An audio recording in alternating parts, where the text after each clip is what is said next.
Ng'abayizi batandise okumaliriza ebigezo byabwe ebyakamalirizo omuli aba P7 abasiniya ey'okuna ssaako n'emitendera emirala abazadde bajjukiziddwa okutuukiriza obuvunaanyizibwa bwabwe mu kadde kano nga balina abayizi bano okusinziira ku mumyuka w'akulira ettendekero erya Kampala International University Professor Mpeza Mihigo agamba nti abazadde akadde kano bateekeddwa okukasaayo nnyo eri abaana bano olw'ensonga nti gwe mukisa gwe balina okubeera nga babalambika ssaako n'ensimbi zaabwe ze babadde basasulira obutafattoge. Abaana ba primary amasomero ag'enjawulo gayina programu ey'okukumaakuma ku baana abo okubayigiriza skills ez'engalo okubayigiriza emirimu egy'enjawulo n'okuyambako ku bazadde. Mwewale ate abazadde bannange mwe n'abaana abo bampuliriza okwewala okusindika abaana baffe ne tulabikanga abatalina kye tusobola kubajjamu nga tuli nabo n'osindika omwana n'omusindika mu barelatives be ab'enganda ze najjayo ebizibu ebirala empisa embi n'ebigenderako. Ono avuddeyo n'ategeeza ng'abazadde era bwe banikosezza omukisa guno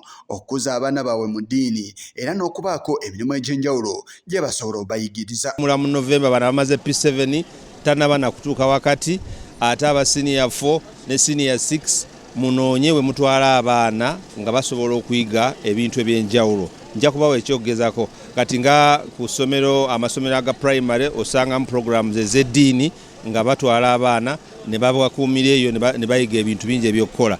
Abalala balina ebisaakaate abaana mubatwale mu ezo programs muleme kubatuuza ku TV lunaku lulamba omwana avudde mu ssomero ng'alina empisa bamukontrolinga atuuse waka ate omwonoonye nga gw'osasula subscription ya TV. Mu mbeera y'emu n'abayizi abamaliriza emisomo gyabwe nabo alina entanda gy'abasibiridde omuli okubeewaza okwenyigira mu kukozesa ebiragalalagala ssaako n'embeera endala. Ffe tuyozaayoza abayizi abo ate tubakubiriza nti balinayo ekiseera ekiwanvu ennyo ekya holiday naddala aba P7 aba senior 4 nabo bagenda kulindako ku bigezo byabwe results zikomawo mu mwaka ogujja 2024.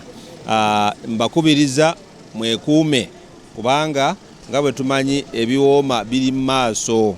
Mwekuume mwewale ebiragalalagala mwewale empisa mbi mwigeko ne ku mirimu emirala egy'enjawulo. Mu nsonga zezimu ez'abayizi okubeerako kye beetuusaako era ne Robina n'agamba omukugu okuva mu kitongole kya Vantage Care awulira n'ategeeza nti abayizi bano basobola okuyigirizibwa emirimu egy'enjawulo okulaba nga basobola okubeerako kye beeyigiriza mu misomo egy'enjawulo. Tulina enteekateeka eri abaana abamaze senior 3, senior 4 ne senior 6 nga bavuddemu mu masomero olw'ensonga oba olw'obuzibu bw'essente.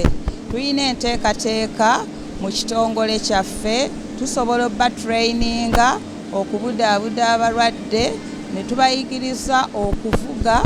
Bwe bamala okukola training yaffe tusobola obbawa DIT certificate ne batandika okukola naffe oba ne bazikozesa okgenda okuba ebyeyo wabweru ne bayamba ku bazadde baabwe. Abakugu abalala abatandisiwa emirimu emitonotono nabo basabye abazadde okulaba nga basobola okulambika abayizi okwenyigira mu mirimu egitali gimu. Newonya abantu high blood pressure, newonya abantu diabetes. Ate mu juice ne twongeramu omutendero ne tukola mu ne wine.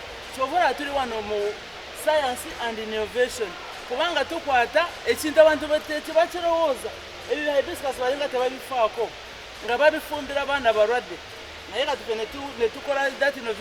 Olunaku olwaleero abayizi abasiniya ey'okuna abatali bamu lwe bamaliza ebigezo byabwe ate bo abasiniya ey'omukaaga lwe batandise ebigezo byabwe ng'olunaku olwaleero batandise n'okubudaabudibwa ku biki bye bateekeddwa okugoberera ssaako ne bateekeddwa okwewala mu bigezo bye batandika okuwandiika ssabbiiti ejja ku lunaku olwa Mande. Mu mbeera y'emu b'abayizi aba P7 olunaku olwajjo lwe bamaliriza ebigezo byabwe ebimalako omutendero ogwo. Yise Kigongo kulwa Channel 44 Oluggulo.